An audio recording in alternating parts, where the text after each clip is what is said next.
नमस्कार, मैं हूं विशाल शर्मा और आप देख रहे हैं मनी सेंट्रल।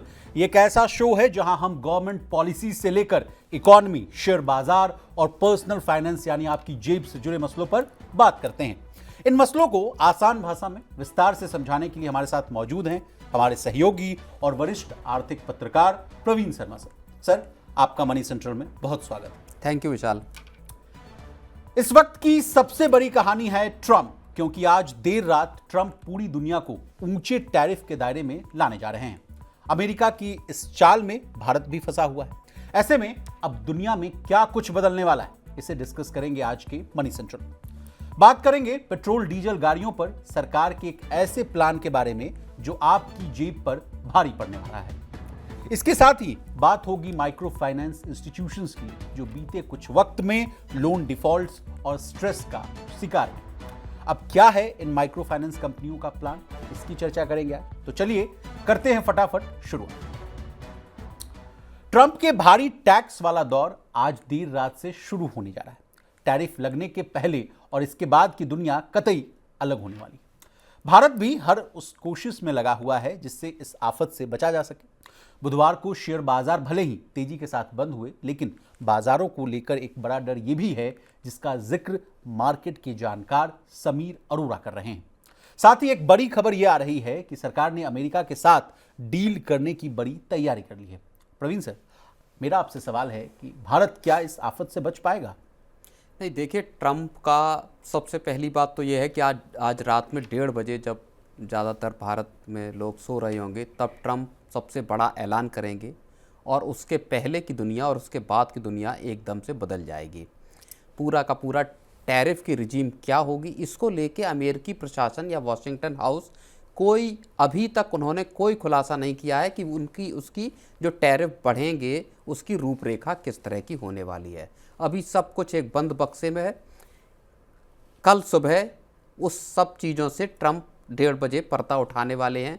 कैसे लागू करेंगे, किन चीज़ों पर, किस देश पर कितना टैरिफ लगने वाला है। भारत भी इस अनिश्चितता का पूरी तरह से शिकार इस वक्त बना हुआ है।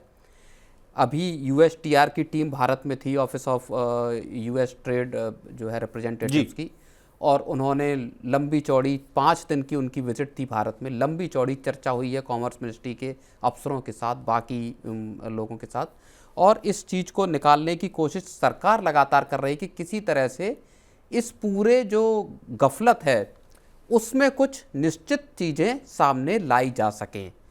लेकिन चूंकि ट्रंप भी बार बार फ्लिप फ्लॉप करते हैं, कभी कुछ बात करते हैं, कभी कहते हैं कि दुनिया का कोई देश अपवाद नहीं होगा हमारे टैरिफ के मामले में, रेसिप्रोकल टैरिफ या दूसरे टैरिफ में, उसमें किसी देश को वो बख्शने वाले नहीं हैं। दूसरी तरफ वो कह देते हैं कि कुछ देश ऐसे हैं जिनको हम टैक्स में ब्रेक दे सकते हैं, एक रियायत दे सकते हैं। क्या भारत उसमें शामिल है या भारत उसमें शामिल नहीं होगा? क्योंकि यूएसटीआर की टीम जब यहाँ थी तभी एक रिपोर्ट भी बड़ी आई कल, जिसमें कहा गया कि भारत लंबे चौड़े टैरिफ लगाता है। वॉशिंगटन हाउस की जो स्पोक्स पर्सन है कैरोलिना लेविट, उन्होंने एक बड़ा बयान दिया कि इंडिया सबसे ज़्यादा टैरिफ लेता है और बाकी कौन कौन से देश जो हैं वो किस तरह के टैरिफ लेते हैं एग्रीकल्चरल प्रोडक्ट्स पे या बाकी पे। तो अब कल सुबह तक ये चीज़ साफ हो जाएगी कि क्या होने वाला है।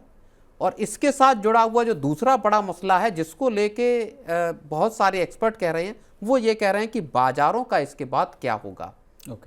तो वो एक बड़ी आशंका और एक डर बना हुआ है कि क्या कल सारी चीज़ें निपट जाएंगी, क्या कल सब चीज़ों का समाधान मिल जाएगा, या ये मामला अभी लंबा चलने वाला है जी। और एक्सपर्ट जो हैं वो ये कह रहे हैं कि ये एक दिन की बात नहीं है, जो कल टैरिफ का ऐलान होगा चीज़ें खत्म हो जाएंगी। कल से तो कहानी दरअसल शुरू होगी, एक जो नई दुनिया बदल के सामने आएगी उसकी कहानी कल से शुरू होगी, और वो देखना होगा कि मार्केट या बाकी चीज़ें किस तरह की शक्ल लेती हैं। और उसको उसी को लेके समीर अरोड़ा ने भी एक बात कही है। समीर अरोड़ा साहब की आपने बात की सर, तो ये तो उलट कह रहे हैं। ये तो कह रहे हैं कि जितना जो ट्रंप के टैरिफ से इफेक्ट नहीं होगा, इंडियन इकोनॉमी पर असर नहीं पड़ेगा, उससे ज़्यादा असर पड़ेगा कि जो टैरिफ लगाएगी अमेरिकी सरकार, उसके वजह से जो वहाँ दिक्कतें आएंगी, उस दिक्कतों के वजह से भारतीय शेयर बाजार हो या इकोनॉमी हो, उसको दिक्कत होगी। ये बड़ा जटिल मामला है सर, इसको हम आपसे डिकोड करवाना चाह रहे हैं। ये समीर अरोड़ा जो बात कह रहे हैं वो नई बात नहीं है। उस चीज़ को न सिर्फ भारत में कहा जा रहा है, बल्कि खुद अमेरिका में भी इस बात का जिक्र हो रहा है कि क्या ये जो कदम है, क्या ऊंचे टैरिफ की जो रिजीम शुरू होने वाली है, क्या ये प्रोडक्टिव है या ये काउंटर प्रोडक्टिव है? क्या ये अमेरिका के ऊपर भारी तो नहीं पड़ जाएगा? कुछ जगह कहा जा रहा है कि ये एक सेल्फ इन्फ्लिक्टेड एक खतरा होगा अपने ऊपर, यानी अमेरिका की इकोनॉमी क्या रिसेशन में जा सकती है।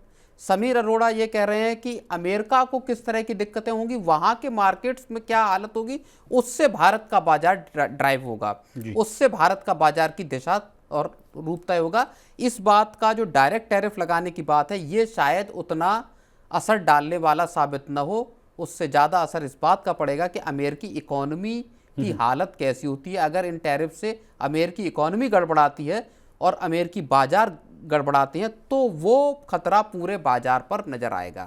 प्रवीण सर, बहुत सारे मनी सेंट्रल हम लोगों ने एपिसोड्स की, उसमें हम लोग एक बार चर्चा भी कर चुके हैं कि देखिए इन कदमों की वजह से वहाँ के बॉन्ड यील्ड्स में गिरावट आई थी, वहाँ के शेयर बाजार एक दिन 2-3% की गिरावट आई थी, कहा जा रहा था कि मंदी की शुरुआत हो चुकी है। तो क्या इन चीज़ों को फिर से दोहराने की ज़रूरत है या नहीं? क्या 2 तारीख जो ऐलान हो जाएगा उसके बाद तो ये चीज़ें भी तो फिर साइकिल इसके जो चलेगी? देखिए, कल से ये पता चलेगा कि किस सेक्टर पर, किस देश पर कितना टैरिफ लगने वाला है। ठीक है। भारत के अलग अलग टैरिफ के क्या नॉर्म्स होंगे, क्या खाका अमेरिका ने खींचा है। इसके बाद ही ये पता चलेगा कि अमेरिका में जो सामान आ रहे हैं अगर वो महंगे होते हैं तो अमेरिका की जनता इन्फ्लेशनरी प्रेशर को झेल पाने में कितनी सफल होगी। जी। ये बात तकरीबन तय है कि अमेरिका में इन्फ्लेशनरी प्रेशर क्रिएट होने वाला है इस पूरे हिसाब किताब के बाद। क्योंकि जब सामान आप 25% का मान लीजिए टैक्स अगर आप स्टील पे लगा देते हैं तो अमेरिका में कंस्ट्रक्शन की कॉस्ट बढ़ जाएगी। अगर डेयरी प्रोडक्ट या दूसरे प्रोडक्ट्स की अगर जो आमद है अमेरिका में वो अगर ज़्यादा टैक्स के उससे गुजरेगी तो वो प्रोडक्ट महंगे हो जाएंगे।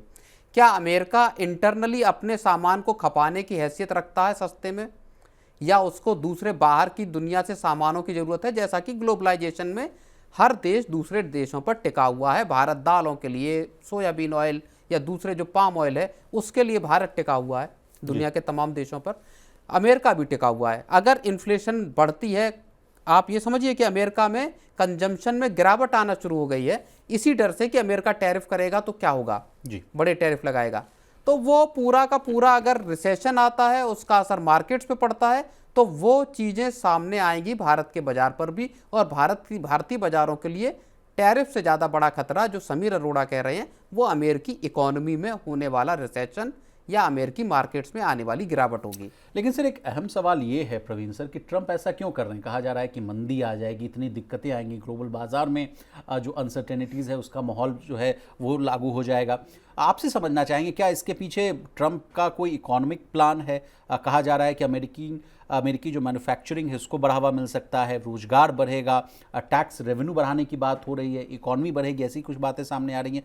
क्या इसके और भी कोई वजह है? नहीं, इरादे तो उनके जाहिर तौर पर यही है, मेक अमेरिका ग्रेट अगेन हो या मेक अमेरिका वेल्दी अगेन हो। तो उनके इरादे तो ये हैं कि अमेरिकी मैन्युफैक्चरिंग हो या दूसरे जो सेक्टर हैं जो जहाँ कारोबारी हैं वहाँ पर अमेरिकी जो सामान है उनको पूरी दुनिया में भेजना है, वहाँ पे एक्सपोर्ट अमेरिका का बढ़ाना है। लेकिन क्या वाकई ऐसा हो पाएगा, ये एक बड़ा सवाल है। क्या अमेरिका की कंपनियां तैयार हैं इस लेवल पे, वो प्रोडक्शन कर रही हैं कि वो दुनिया भर में बेच पाएं? क्या अमेरिका को बाहर के सामानों की, सस्ते सामानों की ज़रूरत नहीं है? ये देखना होगा। तो बहुत सारी चीज़ें ऐसी हैं, ये एक ऐसा दांव है जो अगर उल्टा पड़ा तो अमेरिका के ऊपर भारी पड़ेगा, और सिर्फ अमेरिका पर भारी नहीं पड़ेगा, वो पूरी दुनिया पर भारी पड़ेगा। इस बहुत सारे जो आर्थिक जानकार हैं वो ये कह रहे हैं कि इसके सफल होने की संभावनाएं 50-50 ही हैं। सर ट्रेड प्रोटेक्शनिज्म की जो ये बात कर रहे हैं, दलील दे रहे हैं, ये तो कहीं से भी तर्कसंगत नहीं माना गया। शुरू से भी जब भी ये बनाई गई, पॉलिसीज़ बनाई गई कि फ्री ट्रेड करना है, पूरा दुनिया एक संसार जो कहा जा रहा था कि पूरे संसार जो है एक घर की तरह मानिए, उसको ग्लोबलाइजेशन की बात की गई थी। तमाम इन चीज़ों को धता बताते हुए नजर आ रहा है। लेकिन इसके बीच एक और आंकड़ा है सर, वो भी हम आपसे समझना चाहेंगे।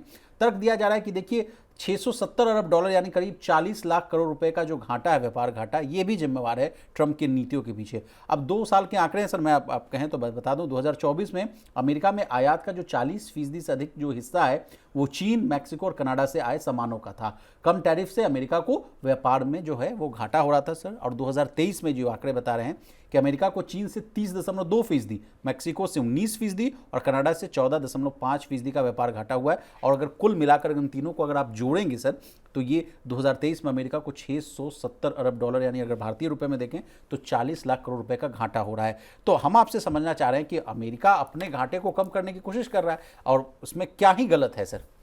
नहीं, जाहिर तौर पर गलत नहीं है, लेकिन आपके पास फिर उस लेवल की मैन्युफैक्चरिंग या दूसरी कैपेसिटीज़ हों। और ये जो पूरी व्यवस्था है, जो पूरा वर्ल्ड ऑर्डर है ट्रेड के संदर्भ में अगर हम कहें, तो वो रातों रात बना हुआ नहीं है। अमेरिका अपने यहाँ किसानों और बाकी लोगों को सब्सिडी भी बड़े पैमाने पर देता, दुनिया नहीं देती उतने, भारत है या बाकी देश हैं। तो ये रातों रात तो बना नहीं है। अब इसको जिस तरह का डिसरप्शन ये पैदा करने वाला है वो एक चिंताजनक बात है। दुनिया वैसे ही अभी पीछे, चाहे आप हमास और इजराइल की जंग देख लीजिए या रूस और यूक्रेन की जंग देख लीजिए, लंबे वक्त तक चलने वाले हालात, पूरा जो ग्लोबल अनसर्टेनिटीज़ हैं, उसमें एक ये बड़ा अनसर्टेनिटी को और पैदा करने वाला कदम है। इन चीज़ों को देशों के साथ बात करके, बायलैटरल ट्रेड एग्रीमेंट करके, जैसे भारत है, अब भारत के साथ तेजी से भारत उस चीज़ पर काम कर रहा है कि किसी तरह से एक बायलैटरल ट्रेड एग्रीमेंट अमेरिका के साथ प्रोडक्ट वाइज, सेक्टर वाइज किया जा सके। टर्म्स ऑफ रेफरेंस की भी बात कर दीजिए। बिल्कुल, उसमें उसमें भी खबर आ रही है कि भारत इस बात के लिए तैयार हो गया। पीएमओ ने उस चीज़ के लिए पुश किया कि तत्काल इसको टर्म्स ऑफ रेफरेंस जो है उसको उस पर एग्री हुआ जाए, उसको मंजूर किया जाए। क्या ये भी एक बड़ी वजह नहीं है सर, आज भारतीय शेयर बाजार में अच्छी खासी रिकवरी भी देखने को मिली है? बिल्कुल, ये एक पॉजिटिव खबर है। इसको शायद मार्केट ने इस तरह से लिया होगा कि भारत तैयार है। और खबर ये भी आ रही है कि भारत बड़े पैमाने पर जो टैरिफ हैं अपने देश में, उनको घटाने के लिए भारत तैयार है। चलिए प्रवीण सर, अब कुछ और एडिशनल जानकारी जो मैं अपने व्यूअर्स को देना चाहूँगा। देखिए, टॉप 5 प्रोडक्ट्स जिन्हें भारत जो है अमेरिका से खरीदता है वो भी आप जान लीजिए। देखिए, पेट्रोलियम क्रूड है, गोल्ड है दूसरे नंबर पर, पेट्रोलियम प्रोडक्ट्स हैं, इलेक्ट्रॉनिक कंपोनेंट्स हैं, कोयला और कोक है। ये जो आंकड़े मैं आपको बता रहा हूँ, जो सोर्स है इसका कॉमर्स मिनिस्ट्री, भारत सरकार के आंकड़े हैं वो फाइनेंशियल ईयर 2024-25 के। अब टॉप 5 प्रोडक्ट्स जिन्हें भारत अमेरिका को बेचता है, ध्यान दीजिएगा, उसमें भी पेट्रोलियम प्रोडक्ट्स हैं, दवाइयाँ और फार्मा हैं, टेलीकॉम इंस्ट्रूमेंट्स हैं, मोती और महंगे पत्थर हैं सर, और इलेक्ट्रिक मशीनरी और इक्विपमेंट्स है। इन दोनों में आंकड़ों में अगर मैं देख रहा हूं सर, तो सिमिलैरिटी है पेट्रोलियम प्रोडक्ट्स का। अगर इसका कुछ अगर कोरिलेशन अगर आप समझा पाएं। इंडिया तो जाहिर तौर पर रिफाइंड पेट्रोलियम प्रोडक्ट्स वापस भेजता है, इंपोर्ट करते हैं, मंगाते क्रूड है, क्रूड लेते हैं और उसके बाद रिफाइन होता है भारत की रिफाइनरीज में, और उसके बाद वो दुनिया भर के अलग अलग देशों में रिफाइंड, चाहे पेट्रोल हो या डीजल हो या दूसरे पेट्रोलियम प्रोडक्ट्स हों, वो भारत भेजता है। उसमें अमेरिका भी शामिल है।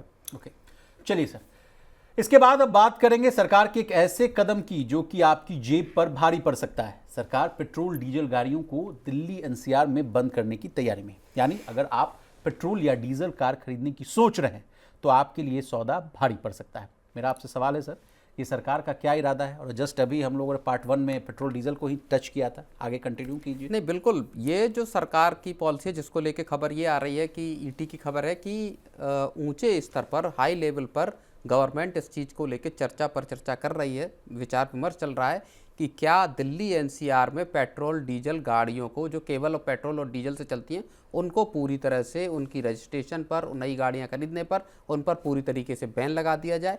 ग्रेडेड मैनर में या एक बार में इसको करने को लेके विचार विमर्श चल रहा है। उसमें ऑटो कंपनियां भी शामिल हैं और दूसरे स्टेक होल्डर भी शामिल हैं, जिनके साथ सरकार की हाई लेवल पर बातचीत चल रही है। बताया ये जा रहा है कि पहले चरण में और इसी साल के अंत में दिल्ली में चलने वाली बसें जो हैं, उसमें कोई नई बस ऐसी रजिस्टर्ड नहीं होगी जो कि पेट्रोल या डीजल की हो, वो सीएनजी की हो या हाइब्रिड हो या ईवी हो। तो इन 3 गाड़ियों को सरकार लाने की उसमें है कि अगर गाड़ी हाइब्रिड है या सीएनजी है या ईवी की है, तभी उस गाड़ी को मंजूरी होगी, वो उसका रजिस्ट्रेशन होगा। अदरवाइज़ वो आने वाले वक्त में दिल्ली में पेट्रोल और केवल डीजल पर चलने वाली गाड़ियां नहीं चलने दी जाएंगी। दूसरे चरण में प्लान ये है कि 2026-27 तक जो कमर्शियल 3 व्हीलर हैं उनको पूरी तरह से सीएनजी या आपका ईवी पे कन्वर्ट किया जाएगा। और उसके बाद नंबर आएगा आपका जो पर्सनल व्हीकल। बस, हाँ, कमर्शियल दूसरी गाड़ियां हैं जो जिनमें उबर ओला वाली जो टैक्सी हैं, पैसेंजर व्हीकल, वो आएंगे। और अंत में आपका 2032-35 तक वो चरण आएगा जहां पर कि आपके पेट्रोल और डीजल की पैसेंजर जो गाड़ियां हैं, आम लोग जिनको यूज़ करते हैं, उन पर पूरी तरह से उनके रजिस्ट्रेशन पर बैन लगा दिया जाएगा। तो ये एक पॉलिसी का जो मैटर है, इसको जो जिस तरह से करने का की जो खबर आ रही है, वो शायद आम आदमी की जेब पर भारी पड़ सकता है। कैसे भारी पड़ेगा सर, ये भी बताइए। और क्या इम्प्लीमेंट करना सरकार के लिए बड़ा आसान है क्या इन चीज़ों को? नहीं, इसमें दो चीज़ें जो समझ में आती हैं, दो चीज़ें हैं। एक तो क्या पेट्रोल और डीजल गाड़ियों को बैन करने से दिल्ली एनसीआर में पॉल्यूशन का लेवल कम किया जा पाएगा, कितने % कटौती होगी, एक ये चीज़ है। ठीक है। दूसरी चीज़, क्या ये लोगों पर एक वजन नहीं बढ़ाएगा, कंपनियों पर के लिए इसका क्या असर होगा, ये भी देखना होगा। जो कंपनियों के बड़े बड़े प्लांट हैं जो पेट्रोल और डीजल इंजन बना रही हैं और उसके बाद गाड़ियों को में लगा के बेच रहे हैं, BS4 था, BS5, BS6 आ गया। पेट्रोल जो पॉल्यूशन कंट्रोल का आप सर्टिफिकेट लेते हैं, जहाँ पे कि ये बताती कि गाड़ी आपकी दुरुस्त है, एमिशन के नॉर्म्स को पूरा कर रही है, उन सब व्यवस्थाओं का क्या होगा, वो एक पॉलिसी और उसकी तर्ज पर अब ये एक पॉलिसी लेकर आना, तो वो एक मिसमैच लगता है। इनमें समानता नज़र नहीं आती। सरकार का जो लॉन्ग टर्म का क्या विजन और फ्रेमवर्क है, उसको समझने में थोड़ी सी दिक्कत आती है। लोगों को तो नुकसान इससे सीधे तौर पर है ही। जी नहीं सर, पॉलिसी लेवल की बात हो रही है तो मैं आपसे पहले भी चर्चा कर चुका हूं कि लगता है सरकार कंफ्यूज रहती है। बोलती है इथेनॉल ले आएंगे, मिथनॉल वाली ब्लेंडिंग ले आएंगे, शुगर केन वाली बहुत प्रोडक्शन है तो उससे भाई उसका जो बाई प्रोडक्ट है उसको लाएंगे ताकि इंपोर्ट्स मेरा कम हो जाए। फिर कहती है कि हाइड्रोजन कार ले आ रहे हैं। फिर कहती है कि पब्लिक ट्रांसपोर्ट वाले जो सिस्टम उसको इतना रोबस्ट कर देंगे कि कोई ज़रूरत ही नहीं आपको पड़ेगा। उसके बाद फिर स्क्रैपिंग पॉलिसी ले आती है, तमाम तरह की चीज़ें लाई जाती हैं। और अगर इन सब चीज़ों का अगर क्रोनोलॉजी समझे सर, एंड रिजल्ट में बोल देते हैं कि पेट्रोल डीजल की गाड़ियां बंद हो। अरे भाई, तो जो व्यक्ति खरीद रहा है गाड़ी, लोन लेके खरीद रहा है, 10 साल 15 साल चलाने के बाद उसको आप कह रहे हैं कि गाड़ियां बंद हो जाएगी, इसको कटवाने के लिए दे दीजिए, स्क्रैपिंग के लिए दे दीजिए। मुझे ये लॉजिक नहीं समझ में आता है सर। आप किस इस चीज़ से वाकिफ हैं या नहीं है? ये बिल्कुल तर्कसंगत बात है कि ये एक पॉलिसी लेवल पर कन्फ्यूजन है। आपको देखिए, सरकार चाहे तो प्रोत्साहन दे सकती है, सरकार प्रोत्साहन दे भी रही है। ईवी आप खरीदते हैं, आपको प्रोत्साहन मिलता है, इंसेंटिव मिलते हैं।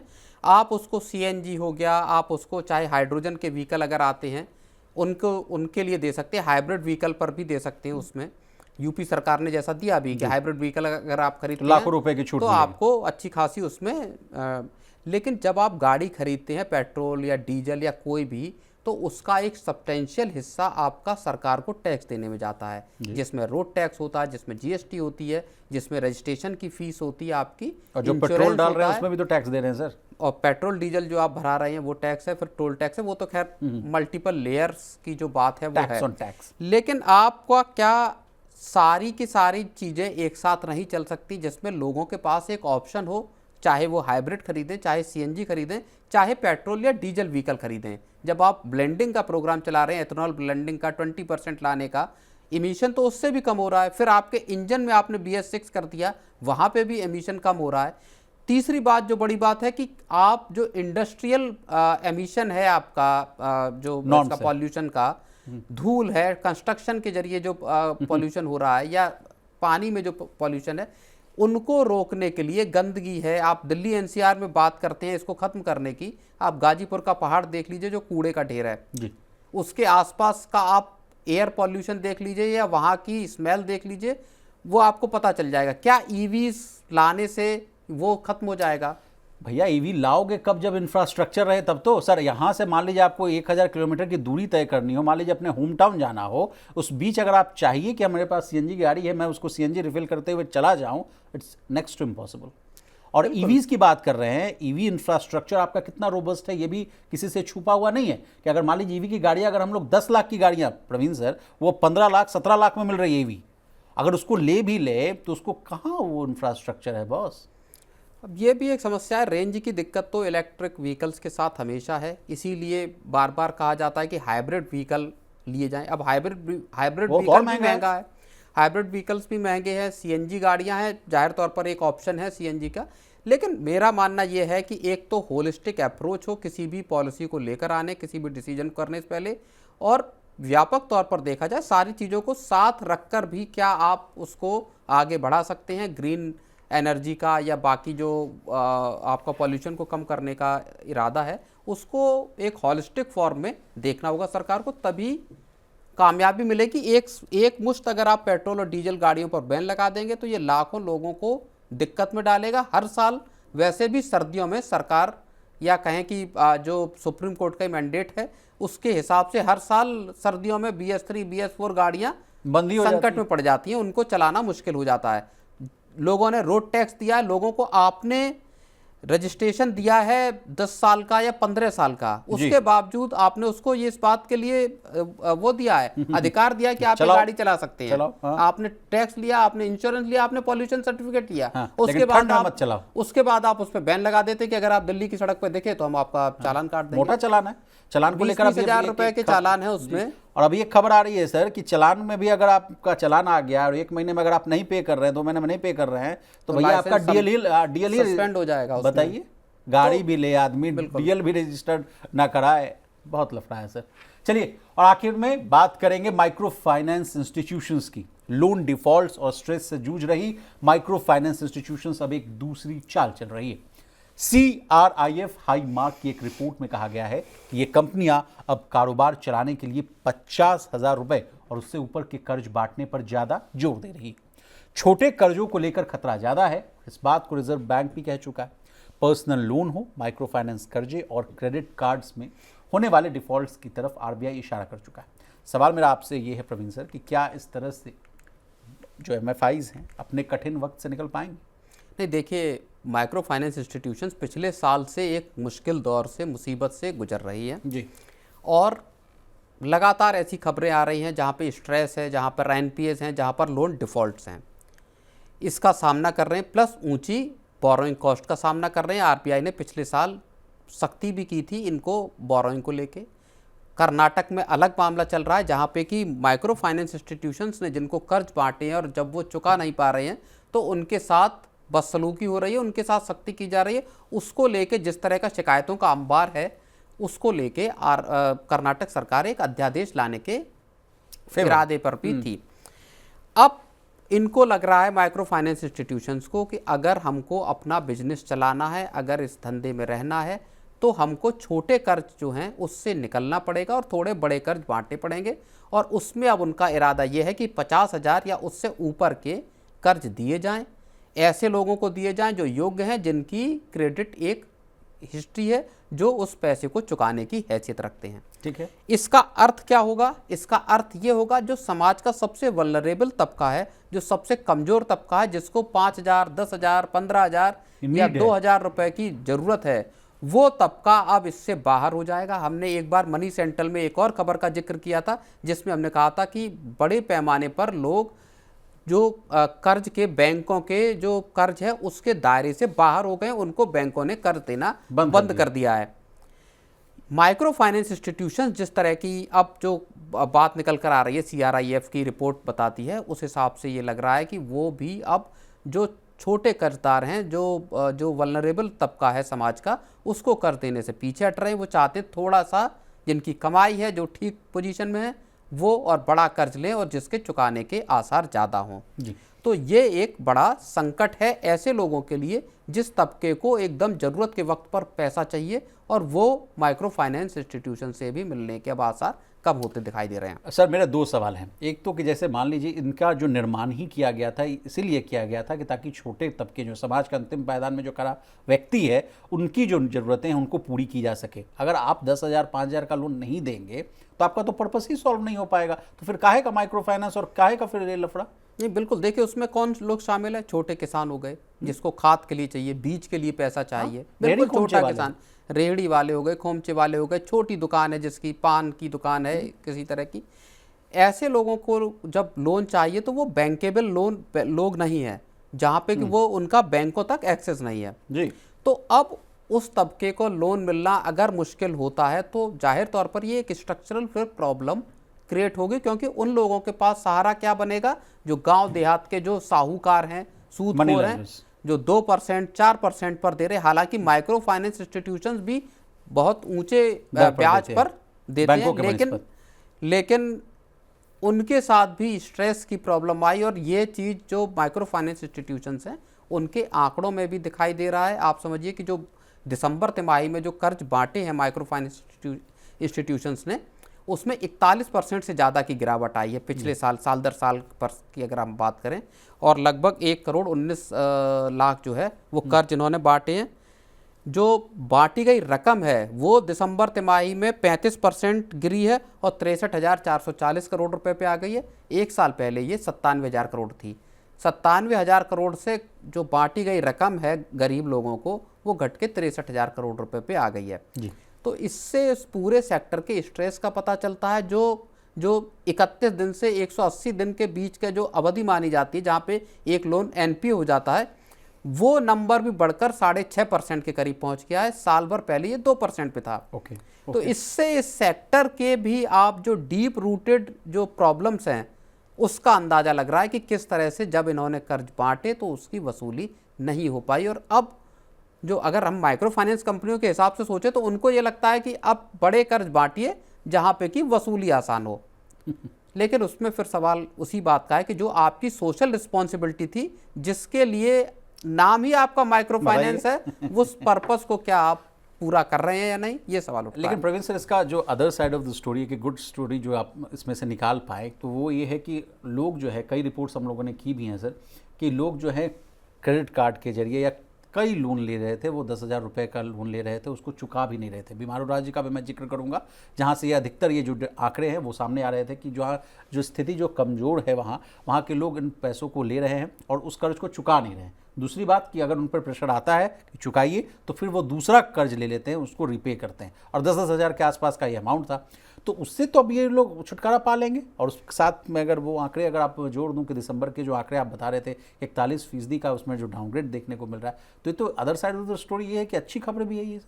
नहीं, अच्छी खबर तो कतई नहीं है ये। देखिए, दोनों लिहाज से ये खबर ठीक नहीं है। ना तो माइक्रो फाइनेंस कंपनियां अगर 41% की गिरावट है अगर उनके डिस्पर्सल में, उनके बांटे गए कर्जों की तादाद में, तो ये खतरनाक चीज़ है। उनके कारोबार की बुरी स्थिति को ये दिखाता है कि आपका लगभग आधा जो 50% आपका कारोबार वो कम हुआ एक साल पहले के मुकाबले। सीधे तौर पर चाहे आप कर्ज के नंबर एब्सोल्यूट में देख लीजिए, 63,000 करोड़, 1,00,000 करोड़, 40% का वहाँ पे भी तकरीबन 35% का डिप उधर दिखाई दे रहा है, यानी आप कम कर्ज बांट पा रहे हैं। दूसरी तरफ आप अगर केवल ऐसे लोगों को कर्ज बांटेंगे जो कि चुका पाने की हैसियत है या जो मजबूत क्रेडिट स्कोर वाले लोग हैं, तो उस तबके का क्या होगा जिससे आप इस उम्मीद से देते कि ठीक है ये चुका देगा, हो सकता न भी चुका पाए। तो वो जो लोग जिनको ज्यादा जरूरत है पैसे की, गरीब तबका है या जो वल्नरेबल जिसको मैं मानता हूं, उसका फिर कैटर कौन करेगा? अगर आप नहीं करेंगे तो उसके पास क्या दूसरा रास्ता, सूदखोर के पास या ज़्यादा ब्याज लेने वाले दबंग लोगों के पास जाने के अलावा क्या रास्ता बचेगा? उनकी ज़मीनें, उनकी बाकी जेवर वगैरह जो भी कुछ है वो गिरवी रखकर फिर लोन लेना पड़ता है वो कर्ज। तो वो एक स्थिति खराब है। या तो फिर बैंक लोन दें, बैंक उस बिजनेस में है नहीं। बैंक माइक्रो फाइनेंस के बैंक का तो खुद ही रोना है सर। उदय कोटक साहब की मैंने स्टोरी की है, वो तो खुद कह रहे हैं कि बैंकों की स्थिति बैंक ग्रामीण इलाकों में जाना नहीं चाहते जी बैंक गांव में लोन देना नहीं चाहते, वहां पे जाना नहीं चाहते। बैंकों को लगता है कि ये अनबैंकेबल लोग हैं, बहुत कम कमाई वाले लोग हैं, उनको ज़्यादा कमाई, ज़्यादा मार्जिन वाले धंधे में रहना है। तो मुसीबत इसी बात की है, या सरकार इस मामले में पहल करे कि साहब जिसको लोन चाहिए उसको आसानी से लोन मिल जाए, और वो मिलता है नहीं। चलिए, तो आज के मनी सेंट्रल में बस इतना ही। प्रवीण सर, आपका बहुत शुक्रिया, आपने अपना कीमती समय निकाला और तमाम विषयों को बहुत ही आसान भाषा में समझाने की कोशिश की। तो इसी तरह देश, दुनिया और बिजनेस जगत से जुड़ी तमाम ताज़ा तरीन खबरों के लिए बने रहिए हमारे साथ, देखते रहिए मनी।